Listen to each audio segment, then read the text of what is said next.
அறிக்கையாக அவர்கள் தாக்கல் செய்ய முடியும். இதுதான் காவிரி நடுவர் மன்ற இறுதி தீர்ப்பில் சொல்லப்பட்டிருக்கிறது. உச்சநீதிமன்றமும் அதை உறுதிப்படுத்தியிருக்கிறது. மத்திய அரசும் அரசிதழில் வெளியிட்டு அரசாணைகள் பிறப்பிக்கப்பட்டு உச்சநீதிமன்றத்தின் நேரடி கட்டுப்பாட்டில் காவிரி மேலாண்மை ஆணையம் செயல்படுகிற போது எந்த ஒரு தனித்த முயற்சியும் சட்டத்துக்கு விரோதமாக கர்நாடகம் மேற்கொள்ள முடியாது. எனவே கர்நாடகத்தில் நடைபெற்ற அனைத்து கட்சி கூட்டம் தோல்வியில் முடிந்தது என்று நான் சொல்வதற்கு அடிப்படை காரணம், அந்த மாநில முதலமைச்சரும் அங்கே இருக்கிற பாரதிய ஜனதா கட்சி எதிர்க்கட்சி தலைவரும் தமிழக முதலமைச்சருக்கு மேகதாட்டு அணைக்கு நீங்கள் ஒத்துழைப்பு கொடுங்கள் என்று கடிதம் எழுதுகிற நிலையிலே தான் அந்த கூட்டம் முடிவடைந்திருக்கிறது. எனவே தமிழ்நாட்டில் தேவையான நேரத்தில் நெருக்கடி ஏற்படும் போது அனைத்து கட்சி விவசாய அமைப்புகளுடைய கூட்டத்தை கூட்டி அதுக்கான அடுத்த கட்ட நடவடிக்கையை சட்டப்பூர்வமாக மேற்கொள்வதற்கான நடவடிக்கையை முதலமைச்சர் மேற்கொள்வார் என்று நாங்கள் எதிர்பார்க்கிறோம்.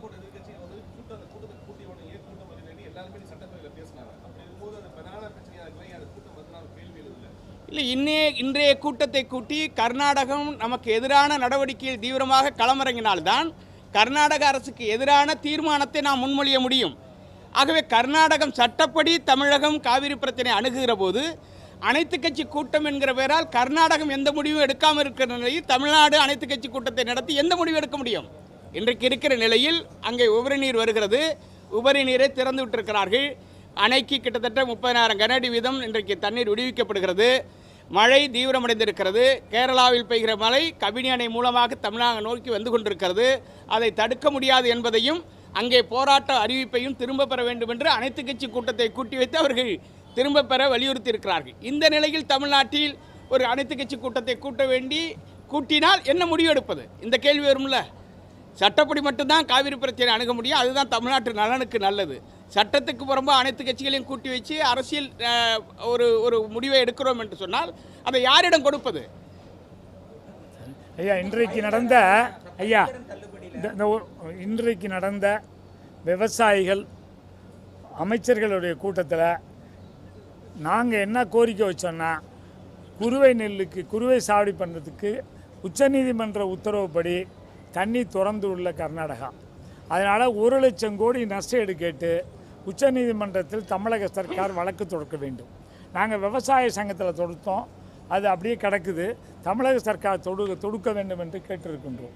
இந்த வேளாண் பட்ஜெட்டில் நிறைய விவசாயிக்கு சாதகமாக வந்துச்சு. இருந்தாலும் எங்களுடைய மெயின் நோக்கமே என்னென்னா, எங்களுக்கு லாபகரமான விலை வேணும். நெல்லுக்கு 3,500 தராங்க, கரும்புக்கு 4,500 தரேனாங்க, அது வேணும். அதே போல் எங்களுக்கு கடன் தள்ளுபடி வேணும். அதை நாங்கள் செய்கிறேன்னு சொல்லியிருக்காங்க. எல்லா மந்திரியுமே விவசாயியுடைய குறை தெரிகிறது. முதலமைச்சர் சந்தித்து நாங்கள் செய்கிறோம். அடுத்த சீக்கிரமே கூட்டத்தை போடுறோம். இந்த சட்டசபையிலே அனௌன்ஸ் பண்ணுறேன்னு சொல்லியிருக்காங்க. அதில் எங்களுக்கு மனநிறைவு அளித்தது. ஏன்னா இதை வரலையும் விவசாயிகளாக எத்தனையோ ஆண்டுகள் ஆயிடுச்சு. இப்படி 7 மந்திரி உட்காந்து எல்லா விவசாய சங்கத்தையும் வர சொல்லி உங்கள் குறை என்ன செய்யணும்னு இதை வரலையும் கேட்டதே கிடையாது. இதுதான் ஃபஸ்ட் டைம்.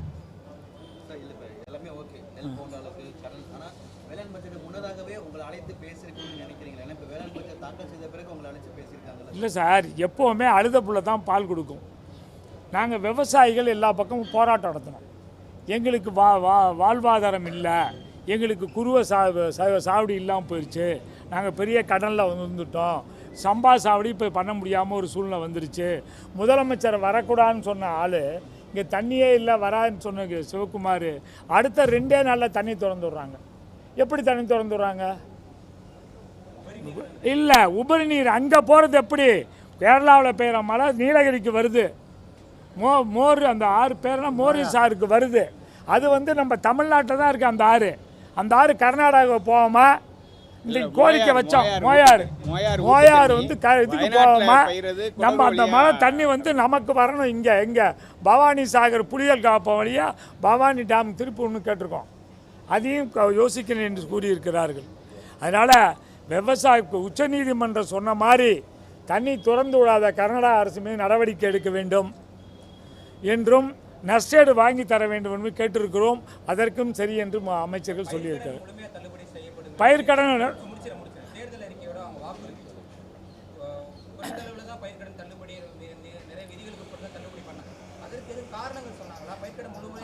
ஆமாம் சொன்னாங்க. என்ன சொன்னாங்கன்னா, அரசாங்கத்துக்கிட்ட இப்போ நிதிநிலை சரியில்லை, எங்ககிட்ட நிதிநிலை இல்லாதனால நாங்கள் கண்டிப்பாக விவசாயி கஷ்டப்படாமல் ஓரளவு கடன் தள்ளி பண்ணுறோம். அதே போல் சொசைட்டி எல்லாம் வந்து விவசாயியை தொந்தரவு பண்ண மாட்டாங்க, கடன் கட்டுன்னு சொல்லி பிரச்சனை பண்ண மாட்டாங்க. நான் வந்து ஜப்தி பண்ண வராங்கன்னா தலைவர் ஐயா பிஆர் பாண்டியன் சொன்னார், இல்லை எங்களை தொந்தரவு பண்ணாமல் இருந்தால் போதும் அப்படின்னு சொல்லியிருக்காரு. எங்களுக்கு வந்து இத்தனை நாளுக்குள்ளே கட்டலைன்னா வட்டி போட்டுருவோம் அப்படின்லாம் சொல்லாமல் இருந்தால் போதும்னு பேசுனாங்க. அதெல்லாம் மந்திரிகள் ஏற்றிருக்காங்க. எங்களுக்கு ஒரு நல்ல முடிவை இந்த ஒரு வாரத்தில் கிடைக்கும்னு எதிர்பார்க்குறோம். அது தேர்தலில் ஆண்ட கட்சி திராவிட முன்னேற்ற கழகம் அவர்கள் தேர்தல் அறிக்கையில் கடன் தள்ளுபடியை வெளியிடவில்லை. ஏன்னு கேட்டோம், மத்திய அரசாங்கம் கடனை தள்ளுபடி செய்யக்கூடாதுன்னு உத்தரவு போட்டுட்டு சொன்னாங்க. ஒரு கட்சி புதிதாக பொறுப்பேற்ற கட்சி நாங்கள் சிறு குறு விவசாயிகளுக்கு முழு கடனை தள்ளுபடி செய்வோம்னு சொன்னாங்க. அரசுக்கு ஏற்பட்டிருக்கிற நிதி நெருக்கடியை கருத்தில் கொண்டு முதலமைச்சர் தள்ளுபடி செய்யணும்னு உணர்வாக இருந்தார். நாங்கள் முதல் கட்ட சந்தித்து பேசுகிற போது அதில் ரொம்ப ஈடுபாடோட அந்த கடனை தள்ளுபடி பண்ணணுங்கிறதுல ரொம்ப உறுதியாக இருந்தார். ஆனால் இன்றைக்கி இருக்கிற நிலைமையில் மத்திய அரசு கடனை தள்ளுபடி பண்ணக்கூடாதுன்னு உத்தரவு போடலை. ஆனால் தள்ளுபடி பண்ணுற கடன் தொகையை 60 நாட்களுக்குள்ளே ஒரே தவணையில் நபார்டு வங்கிக்கு செலுத்தணும்னு ஒரு உத்தரவு போட்டிருக்கு.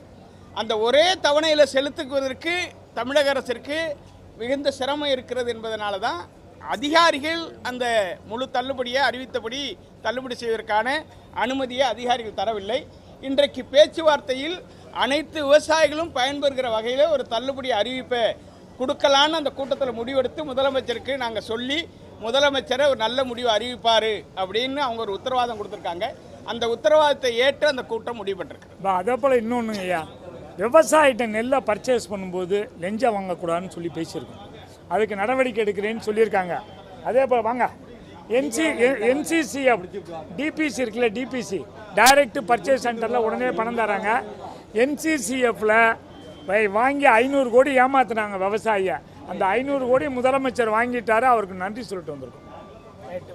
இன்றைய தினம் மாண்புமிகு முதலமைச்சரினுடைய அறிவுறுத்தல் பேரில் தமிழ்நாட்டில் இருக்கக்கூடிய பிரதானமான 25க்கும் மேற்பட்ட விவசாய சங்கத்தினுடைய தலைவர்களை அழைத்து மாண்புமிகு நீர்வளத்துறை அமைச்சர் தலைமையில் 8க்கும் மேற்பட்ட அமைச்சர்கள் ஒரு 2 மணி நேரம் இந்த விவசாய சங்க தலைவர்களோடு பேச்சுவார்த்தை நடத்தினாங்க.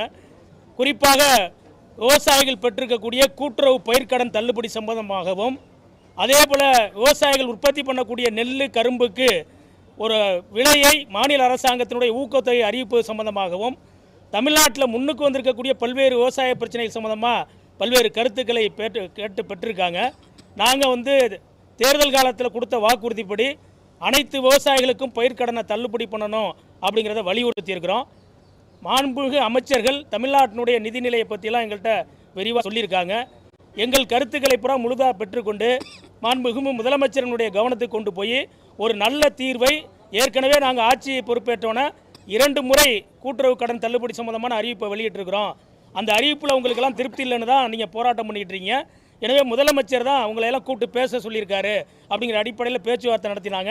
நாங்கள் எங்கள் கருத்துக்களை சொல்லியிருக்கிறோம். அதே போல் நெல்லுக்கு, கரும்புக்கு, பாலுக்கு விலையை அறிவிப்பது சம்பந்தமாகவும் இந்த சட்டமன்ற கூட்டத்தொடருக்குள்ளேயே மாண்புமிகு முதலமைச்சர் விவசாயிகள் திருப்திப்படக்கூடிய வகையில் புதிய அறிவிப்புகளை அறிவிப்பார்னு சொல்லியிருக்காரு. அதை கேட்டு நாங்கள் இந்த விவசாயிகள், அனைத்து விவசாய சங்கங்களும் முதலமைச்சர் இந்த சட்டமன்ற கூட்டத்தொடரில் அறிவிப்பாருங்கிற நம்பிக்கை எங்களுக்கு இருக்குது. அந்த அடிப்படையில் இந்த கூட்டம் முடிஞ்சிருக்கு. சாமி நடராஜன், தமிழ்நாடு விவசாய சங்கத்தினுடைய மாநில பொதுச் செயலாளர்.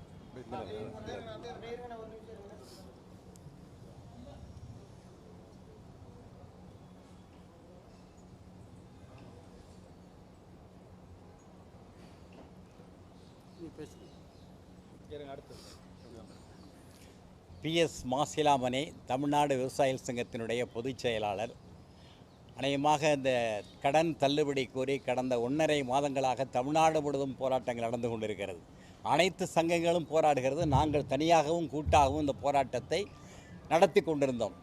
நிறைவாக கடைசியாக கடந்த 4ஆம் தேதி என்று சென்னையில் காத்திருப்பு போராட்டத்தை ராஜரத்னம் ஸ்டேடியத்தில் தொடங்கி இங்கே இருக்கிற சங்க நிர்வாகிகள் எல்லாம் சேர்ந்து அந்த மிகப்பெரிய போராட்டத்தை தொடங்கி நடந்து கொண்டிருக்கிற பொழுது நமது மாண்புமிகு சட்டமன்ற உறுப்பினர், திருத்துறைப்பூண்டி சட்டமன்ற உறுப்பினர் கே மாரிமுத்து அவர்களுடைய ஏற்பாட்டில் அமைச்சர்கள் சந்தித்து பேச வேண்டும் என்கிற அவாவின் அடிப்படையில் நாங்கள் சந்தித்து பேசினோம்.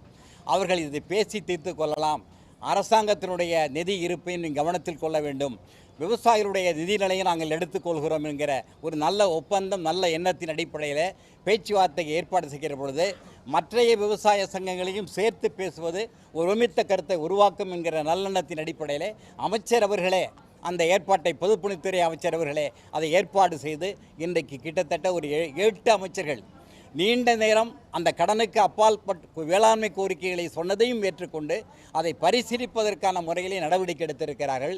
குறிப்பாக எங்களுக்கு கடன் தள்ளுபடி என்பது அரசாங்கம் அன்றைக்கு வாக்குறுதி கொடுத்தபடி வேண்டும் என்று போராடி கொண்டிருக்கிற பொழுது அரசாங்கத்தினுடைய நிலையும் சொன்னார்கள். விவசாயிகளுடைய சிரமத்தை நாங்கள் சொன்னோம். இந்த அடிப்படையில் விவசாயிகள் அனைவருக்கும் விடுபடாது கடன் தள்ளுபடி கிடைப்பதற்கான முயற்சி எடுப்போம். அதற்கான முறையில் முதல்வர்கள் உத்தரவு வழங்குவார்கள், அறிவிப்பார்கள். நீங்கள் இதை ஏற்றுக்கொள்ள வேண்டும் என்று சொன்னார்கள். அந்த அடிப்படையில் ஒரு குறைந்தபட்ச நிவாரணம் நிச்சயமாக கிடைக்கும். இன்றைக்கு அறிவித்திருக்கிற அறிவிப்புக்கு மேலாக கூடுதல் தொகை உயர்த்தப்பட்டு வழங்கப்படும் என்ற நம்பிக்கை எங்களுக்கு இருக்கிறது.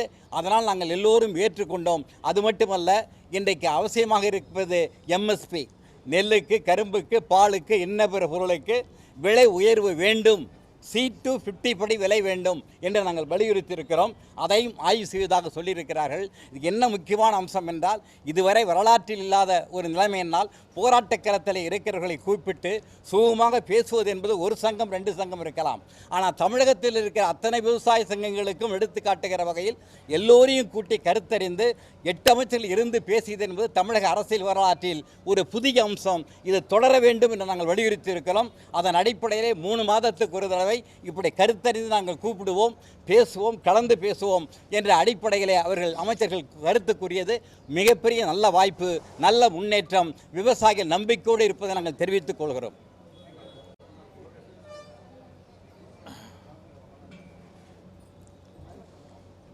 வழக்கறிஞர் ஈசன் முருகசாமி, நிறுவனர், தமிழக விவசாயிகள் பாதுகாப்பு சங்கம்.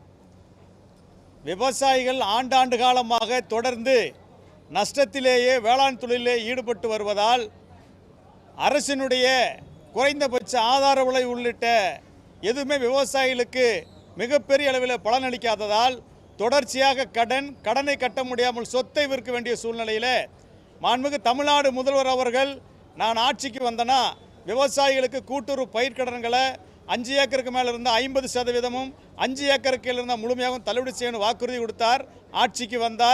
ஆட்சிக்கு வந்தும் தள்ளுபடி செய்தது விவசாயிகளுக்கு திருப்தி அளிக்கவில்லை, பலனளிக்கவில்லை என்பதெல்லாம் உதாரணமாக எடுத்துக்காட்டி தமிழ்நாடு முழுவதும் எல்லா விவசாய சங்கங்களும் கிராம அளவிலிருந்து மாநில தலைநகர் வரை பல்வேறு போராட்டங்களை, ஆர்ப்பாட்டங்களை, பேரணி நடத்தினோம்.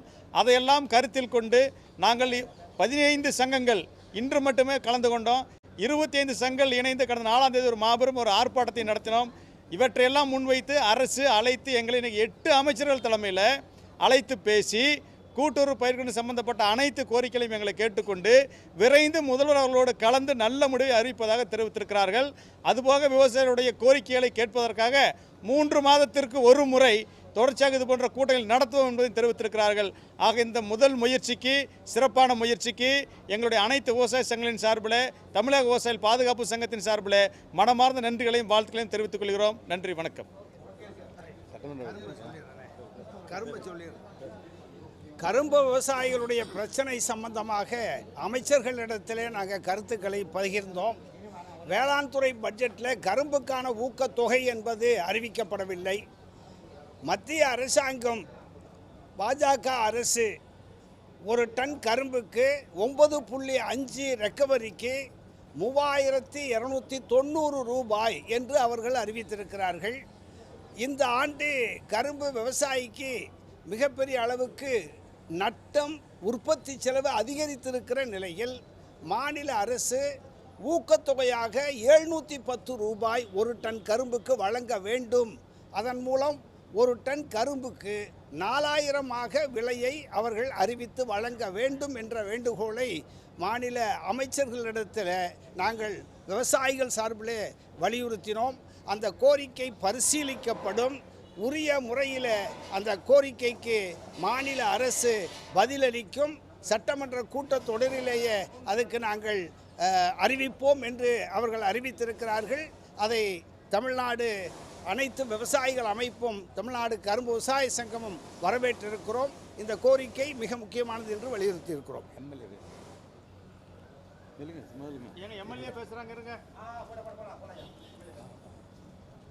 தமிழ்நாடு முழுவதும் விவசாயிகள் போராட்டம் நடத்தி கொண்டிருக்கிறார்கள். தமிழ்நாடு முதலமைச்சர் அவர்கள் அறிவித்திருக்கிற பயிர் கடன் தள்ளுபடி போதுமானதாக இல்லை, நிறைவாக இல்லை என்று தமிழ்நாடு முழுவதும் விவசாயிகள் போராடி கொண்டிருக்கிறார்கள். அந்த போராட்டத்தின் ஒரு விளைவாக அரசின் கவனத்திற்கு நாங்கள் எடுத்து சென்றிருக்கிறோம். அரசும் உரிய கவனம் செலுத்தியிருக்கிறது. 8 துறை அமைச்சர்களை சந்தித்து விவசாயிகளை எல்லாம் இன்றைக்கு கூட்டி 8 துறை அமைச்சர்கள் கலந்து கொண்டு ஒரு விரிவான கோரிக்கையை பெற்றிருக்கிறார்கள். இந்த வருகிற சட்டப்பேரவை கூட்டத்தொடரிலேயே நடைபெற்று கொண்டிருக்கிற சட்டப்பேரவை கூட்டத்தொடரிலேயே அதற்கான உரிய கடன் தள்ளுபடி, ஒரு திருப்திகரமான தள்ளுபடியை முதலமைச்சர் அவர்கள் மீண்டும் அறிவிப்பார்கள் என்று 8 அமைச்சர்களும் அறிவித்திருக்கிறார்கள். விவசாயிகள் நம்பிக்கையோடு சென்றிருக்கிறார்கள். இப்படி விவசாயிகளை எல்லாம் அழைத்து பேசிய தமிழ்நாடு அரசுக்கும் தமிழ்நாடு முதலமைச்சர் அவர்களுக்கும் நாங்கள் மீண்டும் ஒரு முறை நான் நன்றி சொல்ல கடமைப்பட்டிருக்கிறேன். நன்றி தெரிவித்துக் கொள்கிறேன்.